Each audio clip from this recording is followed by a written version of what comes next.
What is going on, boys? JayDiego back, and today we're going to be looking at over 7 minutes of gameplay of Madden 19 from what we've acquired over the weekend during EA Play. Now, before we get into it, I want to give a quick shout out to Osiris Supreme, the original uploader of these core gameplay videos.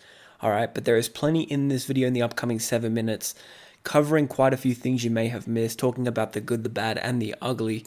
I have a few sources from down at EA Play that played the game on the weekend as well, so I'm going to compile all of that into my overall thoughts about this gameplay. So let's get straight into it. The first thing I want to talk about is right here, this collision, right? Because in Madden 18, one of the most prevalent things that you saw when watching the game or playing the game was ragdoll physics. And basically ragdoll physics were, anybody who played Madden 19 knows exactly what I'm talking about, but essentially on these player collisions, they would both sort of go limp, both players, sort of like you see Harmon doing right here, but they would just flail on the ground and just stay there for like 5 seconds. It looked really unnatural, and it just really kind of ruined the visual aspect of the game. So EA made a conservative effort to kind of patch that up. They talked about that in the lead up to Madden 19 that they're going to get rid of those ragdoll physics, especially because when tournament play was happening and hundreds of thousands of people were watching these tournaments, anytime you'd see something like that, it kind of made, especially casual fans that weren't used to seeing it, it made the game look incredibly unrealistic. So there is plenty of positive. I'm going to be pretty upbeat in this video because I actually like the majority of things that I've been seeing. But right here, this is probably the second worst play out of the whole 7 minutes that I'm going to show you. So we're going to just rewind this and break it down a little bit for you. And I'm going to show you kind of what's frustrated me about this screenplay. So when I freeze frame right here, you can see that there are 3 offensive linemen pulling to the left. You obviously have Jay Ajayi right here going into the backfield, ready to catch this pass. And then you have this wide receiver opposite the cornerback. Now on a screenplay, obviously you have to pick up the immediate defenders in the vicinity. And you can see that Van Noy is right here. Okay, so he's the outside linebacker. Then you have the CB, and then you have the middle linebacker. All right, so you would expect the wide receiver to block off the CB. I can't quite identify who that is, but you would expect him to pick up his assignment.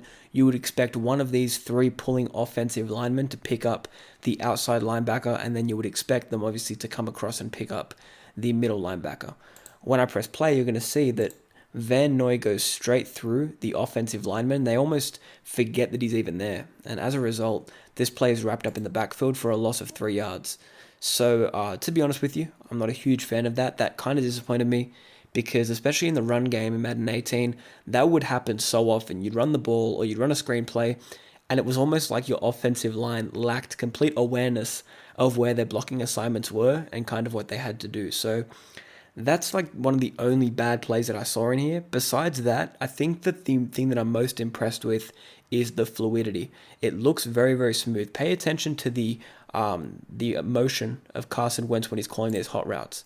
It just looks a lot more smooth. It doesn't look robotic at all. So just watch his hand signals when he's calling out these hot routes and how smooth and fluid those animations are.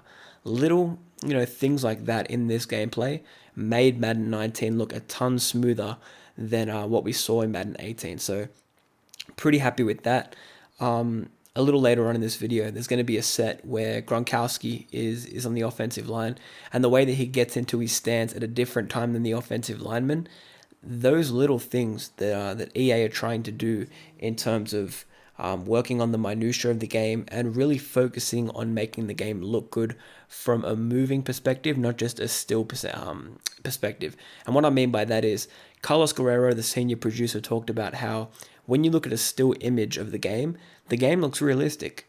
But then when you start to watch it, sometimes the players look robotic and it lacks that sort of fluidity that I was just talking about. So real good right there. The real player motion came into effect on not only the animations and the hot routes and the things that don't affect gameplay as much, but also in the tackling and the lack of ragdoll physics. So now we're going to move on. The user is on defense right here going up against Brady. And one thing that I noticed right here was that this man didn't get the interception sort of suction animation. And a few people were complaining about that. So let me show you again. You can see right here, he's using Walker over the middle. And he's kind of out of position. So once again, EA have really highlighted that they want to introduce more risk reward into Madden than years past. If you go for a hit stick and you don't hit your man square, you can give up a big play, you might miss the tackle. Whereas in years past, if you were kind of anywhere in the vicinity and you tried to hit stick, you'd usually get an animation.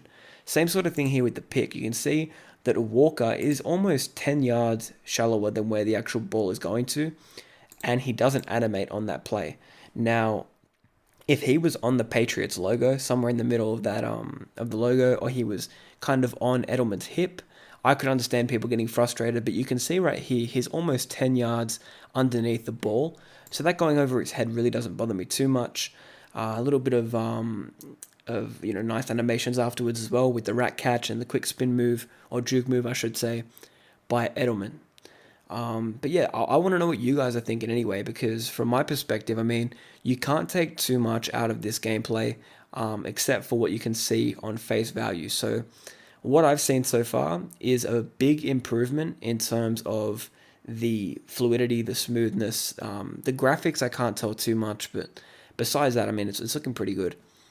So now we're going to keep going with this gameplay. We have about 4 minutes left, and I'm going to talk a little bit about the speed of the game. So the reports out of EA Play from the majority of competitive players, YouTubers, etc., and a couple of guys that I know that went, was that the gameplay is tremendously slower. It feels like you're playing in slow motion, and you can see in this gameplay footage right here, it kind of looks a bit slower. It looks a lot slower than what we saw in Madden 18. Now, a couple of years ago, in Madden 17, I believe, or was last year, would have been, the nickel blitz 2 was like the most common play call in the game. Everybody would run nickel blitz 2, and you essentially couldn't even block it, right? And so EA came out, and one of their ways of fixing it was to slow down the online gameplay. They found that the online gameplay was too quick. Therefore, when blitzers came through, the CPU didn't have enough time to kind of adjust and pick up a certain blitz or whatever the case may be. So slowing down the gameplay, in my opinion, could be a good thing. I mean, I've always thought that Madden plays a lot quicker from just the perspective of players cutting and juking and the speed in general. I think it looks faster than what the actual NFL looks on TV. I've always felt that way. And you can judging by this gameplay, you can see that it looks a lot more fluid and realistic. And I think that the gameplay being slowed down is probably a good thing.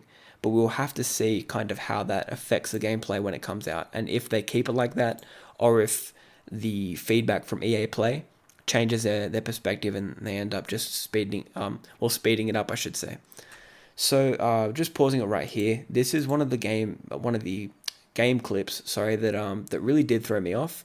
I talked a little bit about the screenplay earlier on, and I said it was one of the worst clips. This was the worst, so I want you to watch this.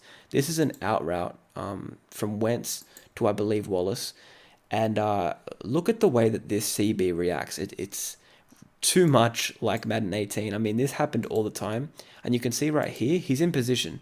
Okay, the CB is right on that route. He's playing it perfectly, but then as soon as the ball goes past his face, he just completely bugs out, and he lets that catch happen wide open.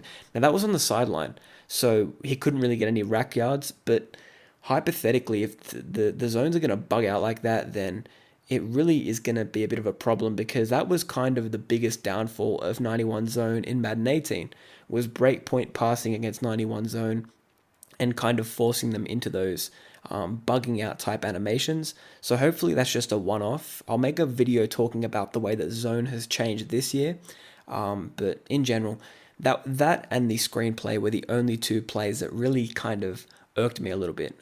Besides that, I'm pretty happy with it. So I wanted to talk a little bit about this guy's user skill as well. As I talked about a little bit earlier with the risk reward, I think this was pretty well illustrated in this gameplay, because you can see right here, he's getting pretty, not only like going for interceptions, but he's getting pretty trigger happy in terms of his hit sticks. So watch this, for example. You can see that he tries to hit stick Allen right there as he catches it, but he actually takes himself way out of the play, and thankfully his teammate is right there to pick him up. But I've seen that quite a bit in this gameplay. The guy's clicking on a lot, going for a lot of hit sticks, and as a result, he's leaving himself vulnerable. This was a really nice play, a play action. So check this out. Nice play action fake right there. Hicks, the user, comes down, plays the run too aggressively, gets picked up, and then that tender area behind him is thrown straight to by Tom Brady. Nice rack moves by Edelman, and cuts upfield for a good little run right there. I like that a lot. I think that the CPU being smarter is going to help out people who are going to play a lot of franchise mode or boss battles, and in general, it's about time. I think that the EA Sports CPU has been flawed for quite a while, but judging by this gameplay and the way that Brady's throwing dots, it's looking a lot better. Now, a few of these clips are also repeated because I've got like 3 or 4 different videos combined, but this is where we're going to focus on the run game, and I really like this. So another real benefit to real player motion and the revamp by EA for Madden 19 was run blocking and targeting on run blocking. We saw on the screenplay a little bit earlier how the players didn't really identify their block target properly. Apparently in the run game it's much improved. That's the feedback I've been hearing. Now the player motion, it takes a while to get used to. It feels a bit unnatural, but the actual blocking itself works a lot better. So take a look at this play, for example. In the strong formation, you can see that everybody rolls pretty well. So right here you can see that we have, well, if I go back a little bit, actually, you'll be able to see a little bit better. If I go back, you'll see right here that at this point, you have a couple of linebackers shooting through these gaps, and then you have a force defender over here. And I want you to pay attention to how everybody gets off their block and gets onto their next assignment pretty well and sets up this run. Ajayi lacks a little bit of that top end speed to make a big play, but the blocking is tremendous. You can see right here. Everybody slides off perfectly and picks up their assignment. I think that's a much better looking run play. So I really like that. And yeah, in general, the main takeaway is that the game is more fluid. The real player motion affects tackling a lot. And in general, even this right here, the physics look great. So Walker comes down to the hit stick, and he doesn't get a square angle. You can see he's kind of off right there. He doesn't hit him flush, like right on the chest. So instead of just forcing a fumble or completely whiffing on the tackle, he knocks him left with that momentum, and then the Eagles teammate can come in and pick up that and make the tackle. So I really like that as well. Just the physics look a lot better. Now this play right here is going to be one cut. This is probably one of my favorite plays, to be honest with you. Right here, this is a perfect example of elusive backs and how you can use run cut to make big plays. So right there, I want to replay that and kind of show you what happened right here. So in years past, when you run this inside zone, because the gameplay is so fast and the footwork isn't really sharp as it is in Madden 19, the momentum kind of takes you way out this way on the inside zone. Whereas right here with one cut and the slowed down gameplay, you can see that there is a massive hole right here. James White recognizes this, uses his one cut to not only get into that hole, but he explodes up the field. So he actually gets a bit of momentum that way. And then he uses his spin move. Terrible user play as well. I talked about this before, but watch how he's clicking on right here on this run play. So right here, you can see clicks on, tries to hit stick, misses, tries to hit stick again right there, misses, and then James White can take it to the crib for an easy touchdown. So I like that a lot. And then right here, this is a perfect example of a power back from Ajayi running, getting some good yards after contact, and getting the first down the tough way. So between all of those clips, from what you've seen so far, it looks to me like the primary focus of EA has been the physics, has been the actual footwork, and the way that like players interact with each other through tackling and the run game and all that. That's what I'm most impressed with. A couple of things that have frustrated me, such as the lack of awareness on the screenplay, as well as the as well as the zones bugging out on that out route. But besides those two things, I can't really fault this gameplay. It looks pretty good. And it's important to note that this is also not the complete version. This isn't even the beta of Madden 19. This is like a version that would have been in development probably, let's say, months ago, because they had to get this version ready for EA Play so that people could actually play the game without it bugging out. So the gameplay is probably far more enhanced at this point, and by the time it comes out, it probably won't even be that recognizable. I remember after EA Play last year, there were people that were saying the gameplay was like tenfold different when the game actually came out to when they played it at EA Play. So we just have to wait and see. But positive signs, I'm pretty optimistic. I think it looks good. I think that the physics and the fluidity of the game looks a lot better than the previous installment. And I'm excited to see more gameplay come out and more information closer to the release date. So I'm going to go ahead and get up out of here, but I want to say thank you for you stopping by and watching the video. I'm going to be back soon with a more thorough breakdown of some changes made to gameplay. There's a bit of information that came out in a few blogs recently that I want to cover in a video, so I'll be coming out with that. But besides that, appreciate you stopping by. I'll be back soon with another video. If you want to stay updated with all the latest Madden 19 content, be sure to go ahead and subscribe and hit me up on Twitter too if you want to join in the conversation. I'll be back soon with some more content. Thanks for watching. Peace.